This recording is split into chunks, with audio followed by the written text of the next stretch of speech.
يا أكرم الخلق ما لي من ألوذ به سواك عند حلول الحادث. السلام عليكم ورحمة الله وبركاته. Alhamdulillah wassalatu wassalamu ala rasulillah wa ala alihi wa man walah. Rabbi syrah li sadri wa yassir li amri wahlul 'uqdatam min lisani yafqahu qawli. Subhanaka la ilma lana illa ma 'allamtana innaka antal alimul hakim. Amma ba'd. Segala puja dan puji kepada Allah, salawat serta salam kepada junjungan kita Nabi Muhammad sallallahu alaihi wasallam, para keluarga, sahabat, tabi'in, serta seluruh umatnya selalu beristiqamah mengikuti sunnah-sunnahnya hingga yaumul qiyamah. Alhamdulillah, pada malam hari ini seperti yang rutin kita lakukan di tempat yang insya Allah dipenuhi dengan rahmat serta berkah dari Allah Subhanahu wa taala ini, bersama-sama kita membaca burda Imam Al-Busiri dan juga membaca matan daripada Aqidatul Awam. Semoga apa yang telah kita baca dan juga dengan tawassul amal soleh kita dengan membaca kalimat-kalimat thayyibah tersebut, Allah kabulkan semua hajat-hajat kita, Allah mudahkan segala urusan kita, Allah angkat segala kesulitan kita, dan juga yang terpenting diampuni segala dosa dan kekurangan kita semuanya, amin ya rabbal alamin. Dan kita mohon kepada Allah, semoga apabila ada di antara kita yang sedang sakit, semoga diangkat penyakitnya oleh Allah, yang sehat dijaga kesehatannya oleh Allah, dan diberikan keistiqomahan untuk terus beribadah di jalan junjungan kita Nabi Muhammad sallallahu alaihi wasallam, amin ya rabbal alamin. Kembali di kesempatan malam hari ini seperti rutin yang kita lakukan setelah membaca burda dan juga membaca Aqidatul Awam, kita membahas berkaitan dengan kitab Bidayatul Hidayah yang ditulis oleh Al-Imam Hujjatul Islam, yaitu Al-Imam Abu Hamid Muhammad ibn Muhammad Al-Ghazali. Semoga apa yang kita pelajari ini mendapatkan keberkahan dan keridhaan dari Allah Subhanahu wa taala, amin ya rabbal alamin. Alhamdulillah, kita sudah masuk di Al-Qismul Awwalu fit Ta'at, yaitu di Qism Al-Awwal, yaitu bagian yang pertama. Masuknya bab fit Ta'at, yaitu di bab ketaatan. Mungkin kitab yang biasa kita pegang ini di halaman ke berapa? 69, yaitu di halaman ke 69, yaitu fil qismi at-ta'at, di bab ketaatan. Jadi ini mulai pertama bab ini. Kalau kemarin itu yang kita beberapa pertemuan itu mukaddimah, mengingatkan Imam Al-Ghazali pentingnya niat kita belajar karena Allah Subhanahu wa taala. Dah sekarang sudah mulai masuk ke materi kita di bab yang pertama, di bab ketaatan. Dikatakan oleh al-muallif rahimahumullah wa nafa'ana bi fid-dharain amin, i'lam, ketahuilah, anna awamirallahi ta'ala faraidu wa nawafil. I'lam, ketahuilah, anna, sesungguhnya. Anna sama inna ini sama, cuman kalau di awal kalimat biasanya pakai inna, tapi kalau di pertengahan pakai apa? Anna. I'lam anna awamirallahi, ketahuilah bahwa perintah-perintah Allah itu ada yang faraid, yang berbentuk fardu atau wajib, dan ada juga nawafil, yaitu yang sunnah. Faraid bentuk jamak daripada fardu, kalau banyaknya faraid. Nawafil bentuk jamak dari nafilah, satu. Tapi kalau nawafil berarti apa? Banyak. Yaitu nawafil, yaitu nafilah atau nafilah ini adalah sunnah. Jadi perintah Allah itu ada yang fardu, ada juga yang sunnah. Fardu di sini sama dengan wajib. Walaupun nanti ada sebagian ulama yang membedakan antara fardu dan wajib. Seperti sebagian mazhab Hanafi mengatakan fardu itu kewajiban yang dalilnya qat'i, langsung dari Quran, itu namanya fardu. Tapi kalau sesuatu yang harus dikerjakan dengan dalil yang tidak qat'i namanya wajib. Tapi sama-sama yang harus apa?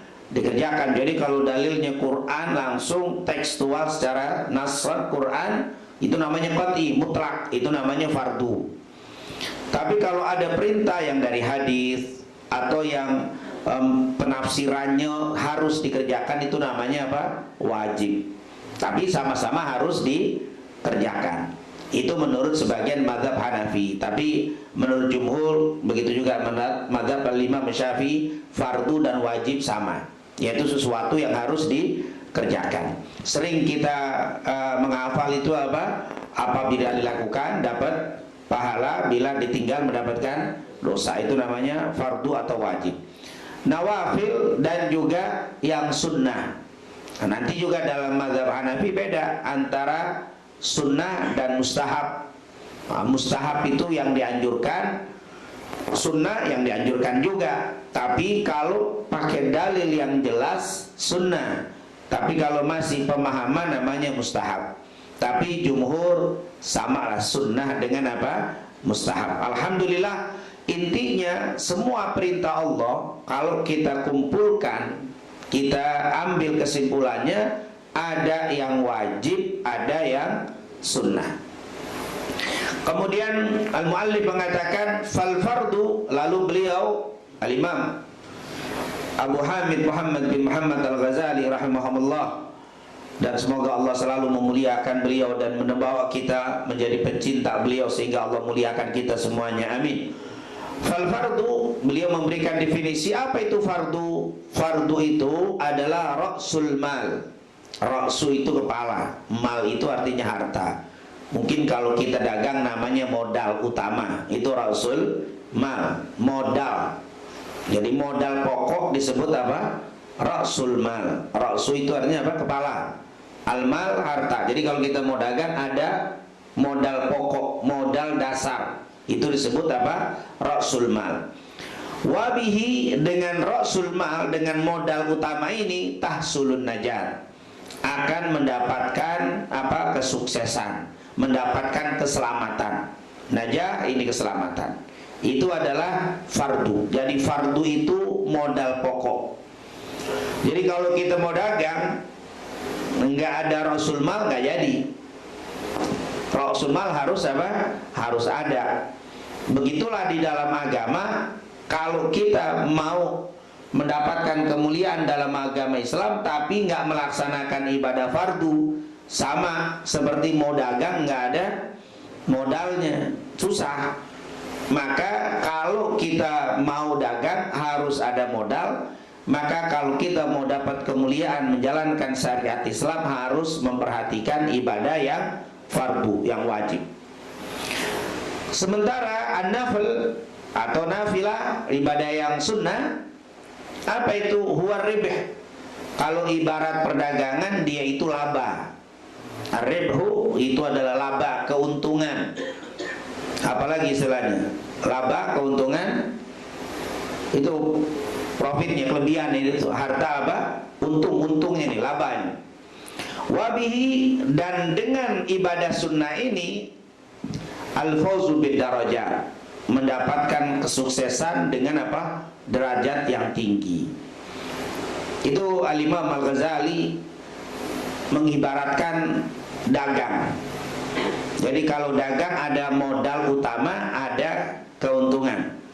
Maka kalau modal utama itu dalam agama seperti ibadah yang wajib, keuntungan itu adalah apa? Ibadah sunnah. Jadi kalau antum sholat 5 waktu tok, tanpa qobliyah, wala ba'diyah, wala tahajud, wala duha, pokoknya sholat 5 waktu saja. Puasa hanya wajib saja. Ramadan, nggak ada lagi puasa bulan-bulan haram, wala Rajab, wala Sya'ban, Itsnin, Khamis, Ayyamul Bid, pokoknya nggak ada deh puasa sunnah kecuali cuma apa? Fardu saja. Haji tok sekali, uang banyak tapi cukup sekali saja. Wala umroh, wala apa, pokoknya saya cukup wajib sekali. Atau pendapat yang mengatakan umroh wajib, umroh sekali, nggak lebih. Sedekah nggak pernah, cuman zakat saja. Karena zakat yang wajib itu wajib. Tapi kalau yang sedekah kan apa? Sunnah.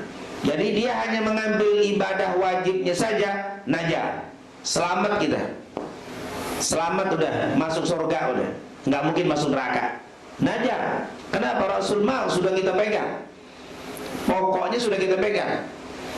Tapi derajatnya standar, masuk surga aja. Masuk surga saja. Sementara surga itu kata Abu Hurairah dalam Bukhari Muslim, inna fil jannati mi'atu darajah. Sesungguhnya di dalam surga itu ada berapa? Mi'ah, ada 100 derajat. Antum, kita kalau hanya sholat 5 waktu, puasa hanya yang wajib saja, hanya zakat saja, hanya haji sekali saja, tidak lebih dari itu masuk surga. Tapi surganya apa? Standar, tapi selamat aja.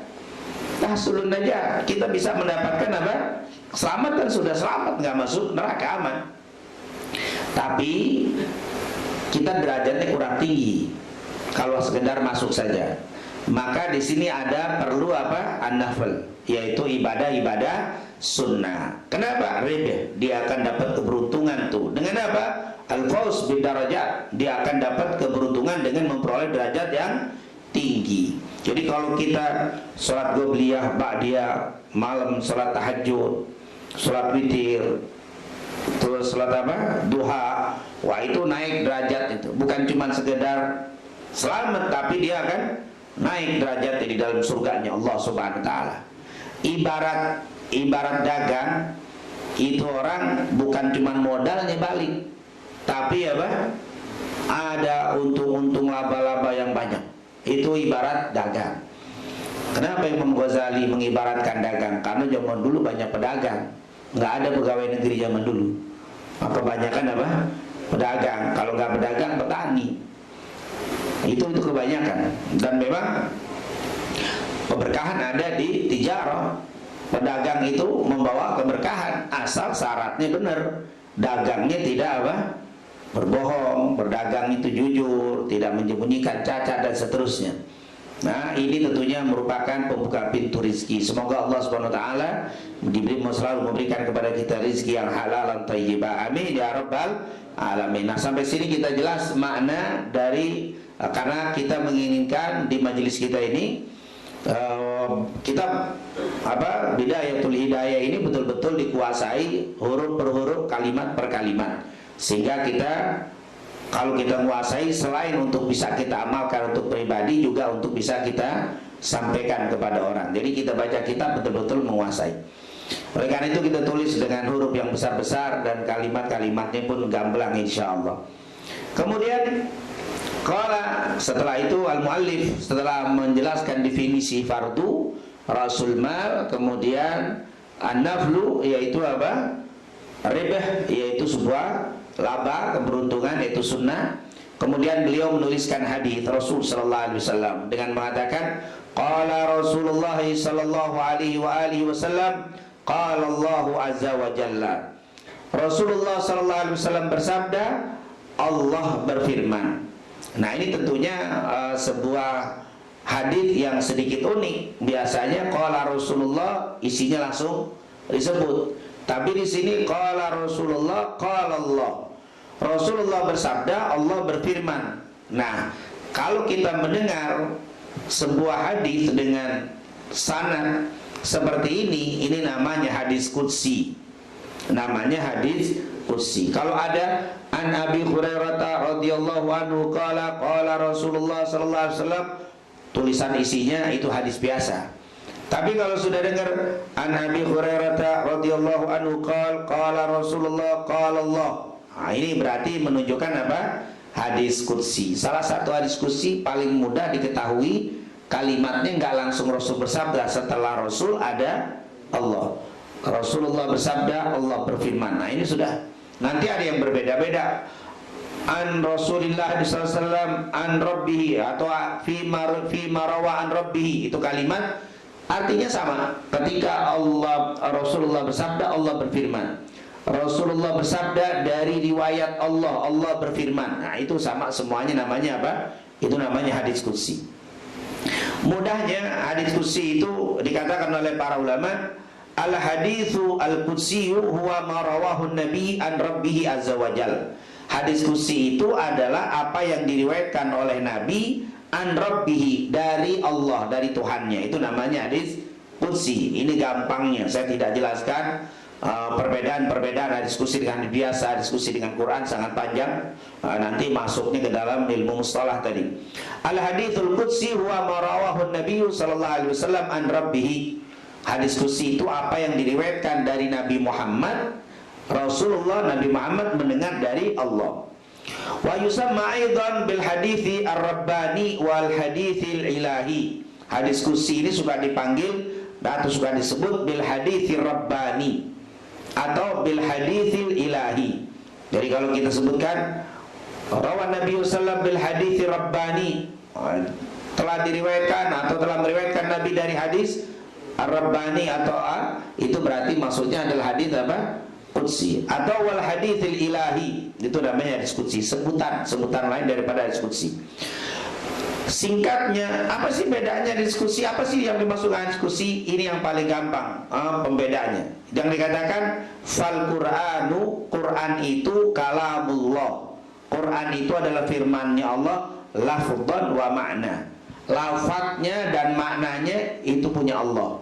Kalamullah secara lafadz dan secara makna. Redaksinya, maknanya dari Allah.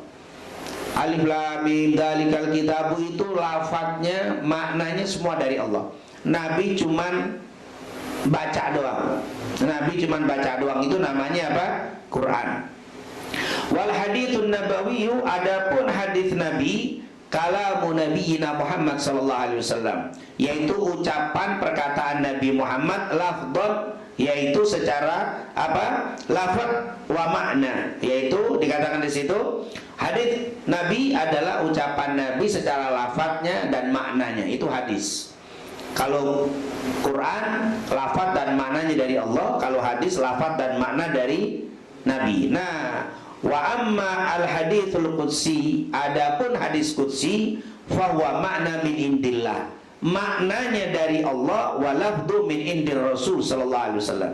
Adapun lafadznya berasal dari Nabi Muhammad sallallahu alaihi wasallam. Jadi lafadznya Nabi yang bikin, maknanya dari Allah. Dikatakan di situ ammal hadithul qudsi fahuwa makna min indillah wa lafdhu min indir Rasulil Karimi sallallahu alaihi wasallam. Adapun lafadznya dari Rasul. Jadi maknanya dari Allah, kalimat redaksinya Nabi yang bikin. Itu namanya hadis qudsi. Jadi kalau Quran lafadz dan makna dari Allah, kalau hadis biasa lafadz dan makna dari Nabi, kalau hadis qudsi lafadznya dari Nabi, maknanya dari Allah. Itu paling gampang untuk membedakan hadis qudsi dengan hadis biasa. Kalau membahas tentang itu sangat panjang, saya tidak bahas tentang hadis qudsi, perbedaannya. Hadis qudsi nanti kalau kita belajar tentang hadis qudsi ada bedanya dengan Quran. Hadis qudsi dengan hadis biasa. Kemudian hadis qudsi banyak apa tidak? Tidak terlalu banyak. Banyak yang mengatakan katanya tidak lebih dari 274 hadis. Jadi hadis qudsi itu yang kalau dikumpulkan semuanya, kata para ulama paling banyak 274 hadis. Tidak terlalu banyak hadis qudsi. Apa di dalam hadis qudsi ini? Allah Subhanahu wa taala berfirman. Rasulullah bersabda, Allah berfirman. Ini hadis qudsinya dalam kitab Bidayatul Hidayah. Ma tagarraba ilayya al-mutaqarribuna bimithli ada'i maftaratu alaihim. Ma tagarraba ilayya al-mutaqarribun. Ma tagarraba, tidak mendekatkan diri, ilayya kepadaku, al-mutaqarribun, orang-orang yang mau mendekatkan diri kepada Allah, bimithli, seperti ada'i maftaratu alaihim, seperti melaksanakan kewajiban yang aku wajibkan kepadanya. Artinya tidak ada amalan yang paling hebat untuk mendekatkan diri kita kepada Allah melebihi melakukan kewajiban. Jadi jangan mimpi mau menjadi orang yang dekat kepada Allah sementara kita tidak melaksanakan apa? Kewajiban. Tidak mungkin. Nggak ada orang mau dekat kepada Allah, insya Allah orang itu akan bisa dekat kepada Allah walaupun nggak sholat, dia banyak sedekah. Nggak bisa. Nggak bisa walaupun Anda sedekahkan seluruh harta Anda untuk dekat kepada Allah, nggak bisa kalau tidak mendirikan sholat. Karena tidak ada amalan yang paling hebat bisa mendekatkan kepada Allah melebihi daripada melakukan apa? Ibadah-ibadah yang fardu. Jadi ini adalah kunci pertama, dan ini dikatakan oleh Allah langsung. Dikatakan ma tagarraba ilayya al-mutagarribuna bimithli adai maftaratu alaihim. Tidak ada orang yang bisa mendekatkan diri kepada aku dengan cara tidak melakukan kewajiban. Jadi cara yang pertama harus melakukan apa? Kewajiban. Nggak ada cerita wali tanpa melaksanakan kewajiban. Puasa ini orang wali nih, nggak pernah sholat, nggak pernah puasa, tapi wali, nggak bisa. Bagaimana mungkin? Wali dalam artian apa? Wali itu kan kekasihnya Allah. Mana mungkin, kata Rasulullah, Allah bisa menjadikan orang itu kekasihnya sementara tidak pernah melaksanakan apa? Kewajibannya. Nggak bisa. Enggak, dulu boleh, ya boleh, pasti melaksanakan kewajiban. Kalau tidak melaksanakan kewajiban, tidak jadi wali. Karena ini sudah menjadi apa? Langsung firman-Nya Allah, walaupun bukan Quran, ini berdiskusi. Allah pernah bilang, Allah berfirman, ma tagarraba ilayya al-mutaqarribun bimithli adai maftaratuhu alaihim. Tidak ada orang yang mau mendekatkan dirinya kepadaku melebihi orang yang mengamalkan apa-apa yang aku wajibkan kepadanya. Nah, setelah itu baru wala yazalul abdu yatagarrabu ilayya bin nawafili hatta uhibbah. Jadi syarat pertama untuk dekat kepada Allah melaksanakan kewajiban. Yang kedua, mau dicintai baru melakukan ibadah-ibadah sunnah. Wala yazalul abdu, dan tidaklah seorang hamba akan terus menerus yataqarrabu ilayya, berusaha terus menerus mendekatkan dirinya kepadaku. Dengan apa? Bin nawafil, dengan melakukan ibadah-ibadah sunnah, hatta uhibbah, sampai saya mencintainya. Jadi modal untuk dekat fardu, untuk dicintai sunnah. Kalau antum, kita semua hanya melakukan ibadah wajib saja tanpa sunnah, dekat sama Allah, tapi belum jadi wali. Gak bisa jadi wali. Jadi wali syaratnya nambah satu lagi, apa? Wala yazalul abdu yatagarrabu ilayya bin nawafil. Harus banyak melakukan ibadah sunnah. Qobliyah ba'diyahnya diperhatikan, tahajudnya, witirnya, taubatnya, duhanya. Ya, ini yang kalau di dalam bab sholatnya. Kalau di dalam bab sedekah, sedekahnya banyak, hadiah, hibah, wakaf, sodako, itu bukan cuma zakat. Kalau cuma zakat doang, dekat sama Allah, tapi belum jadi apa? Belum jadi wali. Wali itu pasti melakukan ibadah-ibadah sunnah. Ini kata Allah Subhanahu wa ta'ala, wala yazalul abdu yatagarrabu ilayya bin nawafil. Tidak ada seorang hamba yang terus menerus berusaha untuk mendekatkan dirinya kepadaku dengan ibadah-ibadah sunnah hatta uhibbah, sampai saya mencintainya. Kalau sudah dicintai Allah, baru. Ini hadis cerita tentang wali ini. Ini hadis wali namanya. Ini hadis wali ini. Ini nanti kita nukilkan secara sempurna. Ini kan dipotong tentang apa? Ini menunjukkan, ini adalah Al-Imam Al-Ghazali ingin menunjukkan kepada kita, yang pertama ibadah itu ada yang wajib, ada yang sunnah. Yang wajib standar, yang sunnah menjadi lebih dari standar. Kalau yang wajib saja antum menjadi mukmin, menjalankan ibadah-ibadah wajib, mukmin. Tapi kalau antum nambahin dengan sunnah yang banyak, menjadi wali. Itu menjadi naik tuh derajatnya tuh, naik derajatnya. Lihat, faida ahbabtuhu, kalau saya sudah mencintainya, kalau hamba itu sudah melakukan ibadah-ibadah wajib ditambah dengan sunnah-sunnah yang luar biasa, maka dia menjadi kekasihnya Allah. Hatta uhibbah, saya sudah mencintai dia. Kalau sudah saya mencintainya, lihat, faida ahbabtuhu, kalau saya sudah mencintai orang itu, kuntu sam'ahu alladhi yasma'u bih, aku yang menjadi pendengarannya dari pendengaran orang itu. Dia kalau dengar seperti mendengar seperti aku. Oh, luar biasa. Pendengarannya, kuntu, aku yang menjadi apa? Sam'ahu, pendengarannya, alladhi yasma'u bih, yang digunakan untuk mendengarnya. Jadi ini udah gak normal ini, udah lain nih. Kita baru dengar bisik, ini orang ngomong dalam hati bisa kedengeran di sini nih. Itu udah lain tuh. Kenapa? Ahbab tuh, orang yang sudah aku cintai. Kamu ada hasud sama fulan, kita dihasutin sama fulan, orang nggak ngomong, di ngomong gerendengin, bisa tahu, jangan gerendeng, bisa tahu. Kenapa? Pendengarannya udah apa? Lain. Kuntu sam'ahul ladzi yasma'u bih. Allah Subhanahu wa taala yang sudah apa? Makanya kalau kita lihat ada wali yang bisa apa? Seperti siapa? Syekh Abdul Qadir Jailani. Oh, itu apa? Kita banyak tuh baca, kalau kita baca kitab Syiar A'lam Nubala, sanad-sanadnya dengan sanad yang sahih. Orang itu jangan ngomong, keretak dalam hati dia ngomong. Dia sudah apa? Al-Imam Syekh Abdul Qadir Jailani itu kata para ulama paling enak, kata orang-orang di zaman dulu, di zaman di beliau. Kalau hadir di majelis Syekh Abdul Qadir Jailani paling enak. Kenapa? Karena pertanyaan yang ada di dalam benak kami belum kami ungkapkan sudah dijawab. Jadi nggak perlu nanya aja deh. Jadi Syekh Abdul Qadir Jailani nanya, misalkan membahas tentang apa, kesini. Ternyata orang ini memang sedang ada pikiran tentang mau nanya itu di lab. Kalau dibahas ke sini, ini orang omongannya pas ke semua orang. Jadi dia nggak perlu lagi. Makanya kata mereka, kami enak, nggak perlu apa nanya, cukup kami dengar langsung dijawab. Kenapa? Faida ahbabtuhu kuntu sam'ahul ladzi yasma'u bih. Karena memang luar biasa. Ada seorang membawa kitab filsafat.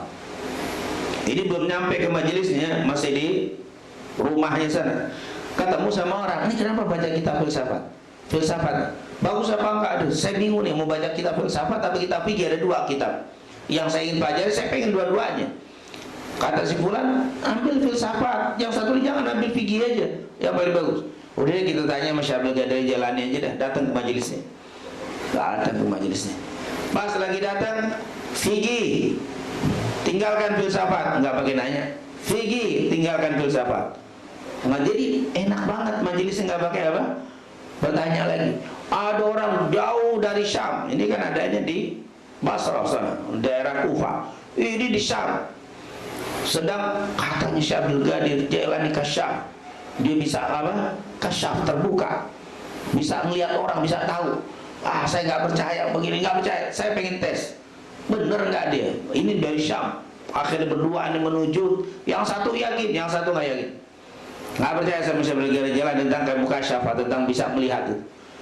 Mereka berangkat dari Syam. Sampai ke Masjid Abdul Qadir belum ngomong ditunjuk. Jika tidak percaya dengan kekuasaan Allah, dengan subhanallah katanya, benar-benar Syekh Abdul Qadir Jailani mau kasyafnya luar biasa. Dari Syam bisa apa? Kita di sini nanya nih, kadang-kadang kita lewat. Padahal nanya kita belum tahu juga. Ini nggak pakai nanya sudah apa? Dibahas. Ini kenapa? Faidah ahbabtu kuntu sam'ahul ladzi yasma'u bih. Karena aku yang mendengar. Jadi bukan telinga biasa itu sudah. Kenapa? Karena ini orang sudah dicintai oleh Allah Subhanahu wa ta'ala. Oleh karena itu kata para ulama, idza jalasta ma'al umara fahfad apa? Lisana. Kalau kamu sedang duduk dengan para pemimpin, jaga lisannya. Kelepas tangkap antum. Kalau lagi bicara, kelepas kena hukum pasal. Fahfad lisana, jaga lisan, jangan sembarangan ngomong. Karena kalau salah ngomong akhirnya jadi apa? Kena. Wa idza jalasta ma'a auliyaillah fahfad qalbak. Tapi kalau kamu duduk sama para kekasihnya Allah, jaga hati, hatinya kelihatan. Kalau sama umarok kelihatan apa? Lisan.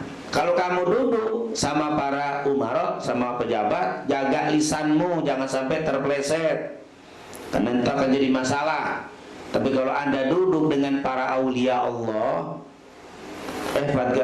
jaga hatimu, karena terdetak dalam hati bisa ketahuan.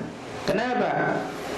Kuntu sam'ahul ladzi yasma'u bih. Karena memang kata Allah, aku yang menjadi pendengaran kalau dia mendengarnya. Wa basarahu alladzi yubsiru bih. Dan aku menjadi pandangannya kalau dia melihat. Jadi melihatnya itu udah tembus, sudah nggak biasa lagi, sudah aku yang menjadi pandangannya kalau dia melihat, kalau dia memandang aku yang menjadi. Nah, ini luar biasa. Orang yang tidak percaya dengan kekasihnya Allah ini tentunya karena belum tahu bagaimana para ulama dulu luar biasa. Umar bin Khattab radhiyallahu an pernah memimpin pasukan perang yang di Roma sementara dia di Madinah. Dia di Madinah di atas mimbar, dia teriak, pasukan fulan mundur, fulan maju, fulan naik gunung, fulan turun, awas di belakang kalian ada musuh. Umar bin Khattab di atas mimbar kota Madinah. Orang-orang sahabat bingung, Umar teriak-teriak di sini. Subhanallah, setelah peperangan di Roma selesai pula, mereka bilang apa? Ya Amirul Mukminin, kami mendengar suara Anda suruh naik, suruh turun, awas di belakang. Suara yang dikecapkan di mimbar Madinah kedengaran di sana. Basarahul ladzi yubsiru bih. Sudah lain lagi pandangannya. Pandangannya sudah tembus. Kenapa? Kata Allah, fa idza ahbabtu, kalau aku sudah mencintainya, wa basaru alladzi yubsiru bih. Aku akan menjadi apa? Pandangannya yang digunakan untuk melihatnya. Ini adalah Umar bin Khattab. Sama seperti yang beliau dari jalan ini tadi. Orang masuk ke majelisnya, kalau bahasa sekarang nih, di kulkasmu ada ini sebetulnya. Sebelum datang ke sini tadi makan ketoprak dulu. Tak tahu semua orang. Yang datang makan ketoprak, nasi goreng, makan, wah semua ditebak. Dan itu benar semuanya. Kelihatan dimakan di luar sana ketahuan dulu. Ini yang Imam Syekh Abdul Qadir Jailani. Oh, apalagi cerita-cerita sahabat ke sana. Sahabat-sahabat ke sana. Ini adalah apalagi Rasul sallallahu alaihi wasallam. Kalau Rasulullah bukan yang baru dilakukan, yang akan terjadi dikasih tahu sama Allah Subhanahu wa taala. Ngelihat Abu Dzar lagi jalan sendirian. Kebetulan Rasulullah waktu itu mau mengadakan perjalanan perang di salah satu peperangan Khaybar atau Khandaq, Khaybar atau Tabuk. Intinya Rasulullah SAW berangkat. Tapi banyak sahabat yang tidak ikut. Kenapa? Karena saat itu sedang paceklik kendaraan, harus punya kendaraan karena lokasi pertempuran jauh. Jadi yang nggak punya modal nggak usah ikut, kata Rasulullah. Jadi banyak yang nggak ikut karena nggak punya modal. Tapi Rasulullah suka nanya, ya Allah, Abu Dzar mana nggak ikut? Abu Dzar diinginkan sama Nabi untuk ikut. Ternyata di tengah perjalanan Rasulullah bikin tenda istirahat dengan para sahabat. Tiba-tiba dari kejauhan kelihatan ada debu yang terbang di pasir. Kalau lagi orang jalan itu kelihatan seperti ada debu yang berterbangan. Berarti ada orang yang datang. Dari jauh kelihatan, ya Rasulullah, ada yang datang ya Rasulullah. Rasulullah nggak kelihatan, sahabat nggak kelihatan, masih kecil masih kelihatan debunya kelihatan. Kata Rasulullah, la'allahu Abu, semoga Abu Dzar. La'allahu Abu, semoga Abu Dzar, semoga Abu Dzar. Tapi benar-benar jauh, Abu Dzar datang. Abu Dzar ini sahabat Nabi yang bernama Jundub bin Junadah, yang dikenal dengan Abu Dzar Al-Ghifari. Datang. Kenapa? Ternyata Abu Dzar terlambat. Kenapa terlambat? Ternyata kudanya lemes. Kudanya lemes karena memang dia miskin, jadi kudanya nggak seger. Badan Abu Dzar itu gede, barang banyak. Akhirnya Abu Dzar naik. Tuh benda-bendanya, perbekalannya digendong, kudanya dituntun lebih cepat jalannya dia daripada kuda tadi. Karena Abu Dzar orangnya besar. Orangnya besar, kuat, dan mantan preman juga dia. Sebelum masuk Islam itu luar biasa dia. Kudanya dituntun kelamaan, kata naik kuda kelamaan ini kudanya. Barang-barangnya digendong sama dia. Karena kalau ditaruh di kuda lemes nih kuda. Dibawa dituntun. Waktu ngeliat ya Rasulullah Abu Dzar, baru Rasulullah tersenyum. Apa kata Rasul? Rahimahullahu Aba Dzarrin yamshi wahda wa yamutu wahda wa yub'atsu wahda. Rasul SAW melihat ini bukan yang baru. Semoga Allah menyayangi Abu Dzar. Yamshi wahda, di jalan sendirian. Wa yamutu wahda, dia bakal meninggal sendirian. Meninggal, kapan meninggalnya? Tahun 32 Hijriah Abu Dzar meninggal. Rasulullah meninggal tahun 10. Berarti berapa tahun tuh? 22 tahunan matinya dia sendirian. Wa yub'atsu wahda, dan dibangkitkan sendirian. Benar, Abu Dzar meninggal di wilayah Rabdah namanya. Daerah kampung yang tidak ada orang, sepi, nggak ada orang. Dia tinggal di situ. Dia sama istrinya, sama anaknya satu, sama tukang ngerawat kudanya, pembantunya. Waktu dia meninggal, sebelum meninggal kata Abu Dzar, taruh aku di jalanan, kata Abu Dzar. Karena waktu itu kalau dia meninggal nggak ada yang ngubur. Abu Dzar orangnya gede, keluarga nggak ada, cuma bertiga. Yang bisa ngubur satu, anak laki, perempuan sama anak kecil. Nggak ada yang bisa ngubur. Bingung si istrinya nih, gimana kalau meninggal? Dia belum meninggal Abu Dzar, sakit parah sudah. Kampung nggak ada yang lewatin. Kampung tuh sepi sesepinya orang, nggak sesepinya kampung, nggak ada yang lewat situ. Tapi Abu Dzar bilang, nanti kalau saya meninggal bawa jenazah saya di pinggir jalan sana, taruh di pinggir jalan sana. Ya Abu Dhar, katanya istrinya, kata, di sana nggak ada yang lewat. Kalau mau taruh sebelah jalan sana, mungkin ada orang lewat. Enggak, taruh di situ. Taruh di jalan yang nggak pernah dilewatin orang. Meninggal. Setelah meninggal ditaruh di situ jenazah, di pinggir jalan ditaruh, ditungguin mesinnya, nunggu orang, nggak ada yang bisa nguburin. Ya mutu wahda, meninggal sendirian, nggak ada orang yang 22 tahun sebelum meninggalnya Rasulullah udah apa? Sebutkan. Nggak lama lewat. Ada riwayat Abdullah bin Mas'ud dengan beberapa sahabat. Abdurrahman bin Auf. Artinya beberapa sahabat sekitar 6 orang lewat. Siapa ini? Jenazah ditutupin sama badan, ditutupi dengan kain kafan. Tapi kain kafan juga nggak full. Kain kafannya ditutup kepala, kakinya terbuka karena miskin. Abu Dhar, langsung sahabat dengar kata Abu Dhar, Shadaqa Rasulullah, Shadaqa Rasulullah. Benar Rasulullah, benar. Ini yang saya kira pasti Abu Dhar. Kenapa? Karena dulu Rasulullah pernah bilang apa? Rahimahullahu Aba Dzarrin yamshi wahda wa yamutu wahda. Kata Rasul 22 tahun yang lalu sudah diomongin sama Nabi Muhammad sallallahu alaihi wasallam. Terus kenapa kalian taruh sini? Abu Dzar nih almarhum minta ditaruh di sini. Wallahi ini jalan udah puluhan tahun nggak pernah dilewatin orang. Tapi nggak tahu ini hari saya digerakkan untuk lewat sini, nggak pernah lewat sini. Biasanya lewat jalan sebelah sana. Tapi Allah gerakin suruh lewat sini. Abu Dhar sebelum meninggalnya tahu lewat situ, taruh situ saya, nggak jangan taruh sono. Lihat, ini para aulia Allah Subhanahu wa taala. Minta di jalan yang nggak pernah dilewatin orang. Dan ternyata memang rombongan itu berniat tumben puluhan tahun nggak ada yang lewat situ, dia lewat situ. Tahu yang akan terjadi dengan apa? Basar. Ini pandangannya udah pandangan, bukan pandangan. Ya, cerita seperti ini terlalu banyak di golongan sahabat, tabi'in, tabi'ut tabi'in, bahkan terkini segitu banyaknya. Kenapa? Itu adalah wali-walinya Allah.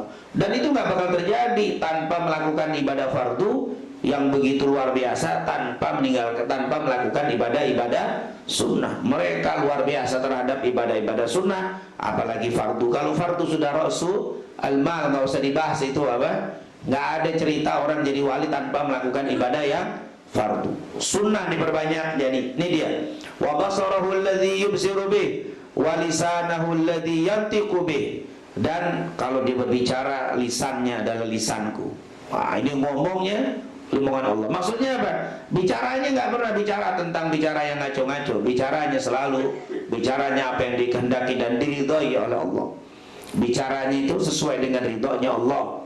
Tidak pernah bicara kotor, tidak pernah bicara-bicara yang bertentangan dengan Allah. Lisannya, kata para ulama, seperti lisannya Al-Quran, seperti lisannya Rasul sallallahu alaihi wasallam. Bicaranya kullu ma yuhibbullah wa yardah.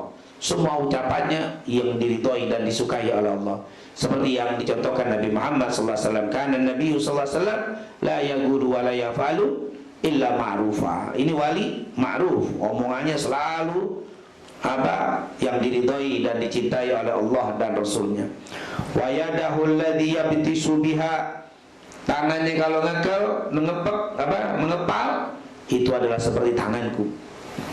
Ini tangan tidak pernah digunakan untuk yang haram, sesuai dengan perintah Allah, sesuai yang dikehendaki oleh Nabi, sesuai dengan apa yang dicontohkan Nabi Muhammad. Tangannya tidak pernah digunakan bertentangan dengan Allah dan Rasulnya.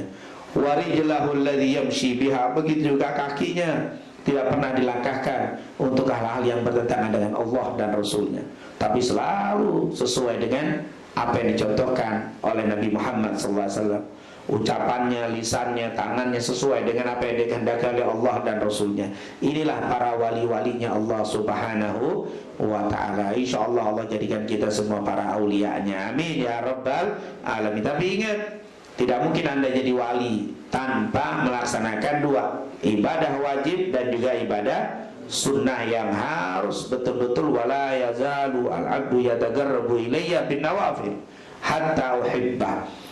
Terus istiqamah dengan ibadah-ibadah sunnah, insya Allah akan jadi wali.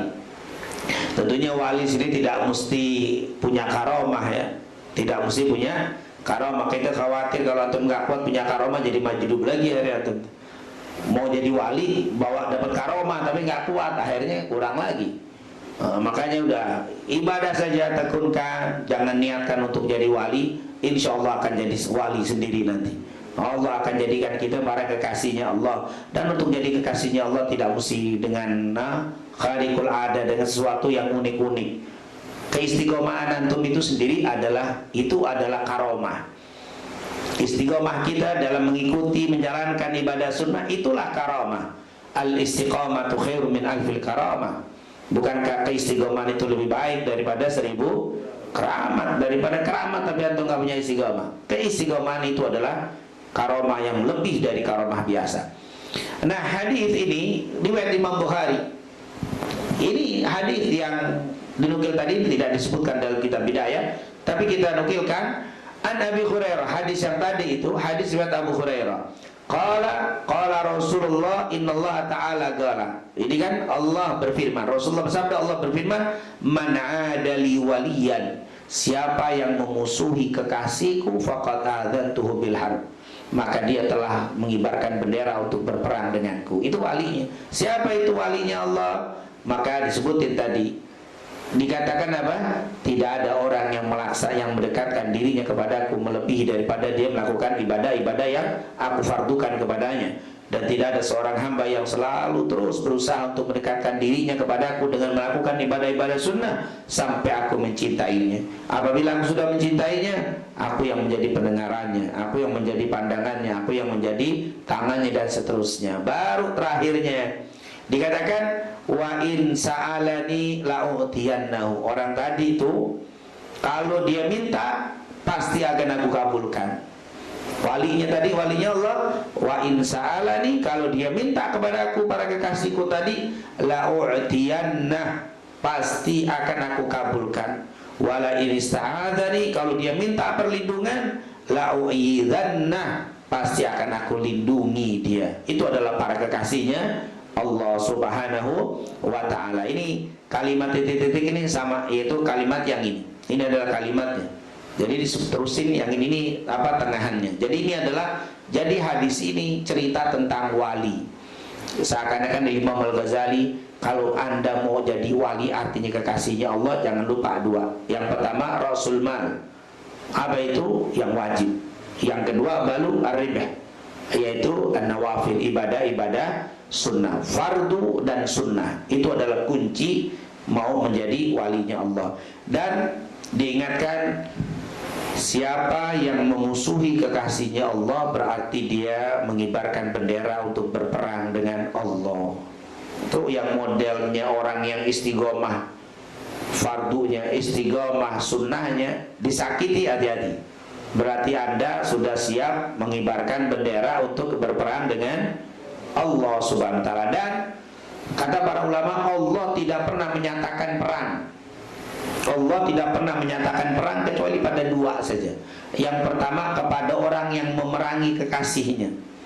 Orang yang memerangi wali-walinya, kekasihnya, berarti dia berperang dengan Allah. Itu yang pertama. Yang kedua adalah masalah orang yang bermain riba. Itu berarti berperang juga kepada Allah. Cuma dua saja kalimat berperang. Allah Subhanahu wa taala berfirman, ya ayyuhalladzina amanu taqullaha wa dharu ma baqiya minar riba in kuntum mu'minin. Hai orang-orang yang beriman, takutlah kalian kepada Allah, wa dharu, tinggalkan, hati-hati, ma baqiya minar riba in kuntum mu'minin, dari hal-hal yang berbuat apa? Berbau riba jika kalian beriman. Kemudian fa illam taf'alu, kalau kalian tetap saja main riba, fa'danu biharbim minallah, maka berarti kalian siap berperang kepada atau berperang melawan Allah dan Rasulnya. Jadi kalimat Allah berperang cuma dua. Berperang, Allah akan berperang kepada orang-orang yang bermain riba. Allah akan berperang kepada orang yang menyakiti kekasihnya. Nggak ada kalimat harbi minallah, nggak ada. Nggak ada kata-kata Allah memerangi. Cuma dua aja yang diperangi sama Allah. Siapa itu? Orang yang memerangi kekasihnya, para walinya. Orang yang tidak berhenti main riba terus-menerus, tidak bertaubat, tidak berhenti, maka siap-siap berperang dengan Allah. Makanya orang yang bermain riba tidak akan pernah beruntung. Orang yang bermain riba kelihatannya duitnya banyak, sebenarnya kesulitan, kesusahan, berbagai macam musibah akan selalu menyelimuti hidupnya walaupun duitnya banyak. Kenapa? Kalau diambil dari apa? Riba. Tidak akan ada orang yang bahagia karena riba. Sekali lagi, tidak ada orang bahagia karena riba. Allah perangi, bagaimana mungkin kita bahagia? Yang kedua, tidak mungkin orang bahagia kalau memerangi kekasihnya Allah. Kelihatannya menang, tapi sebenarnya tidak ada kebahagiaan, tidak ada kesenangan, tidak ada ketenangan dalam hidupnya ketika dia memerangi kekasihnya Allah Subhanahu wa taala.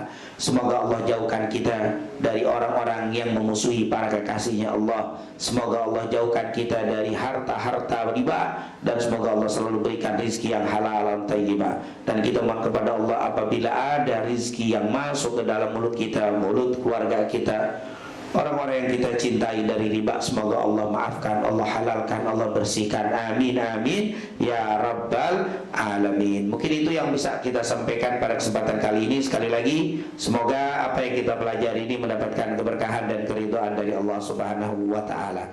Ya Rabbana tarafna bi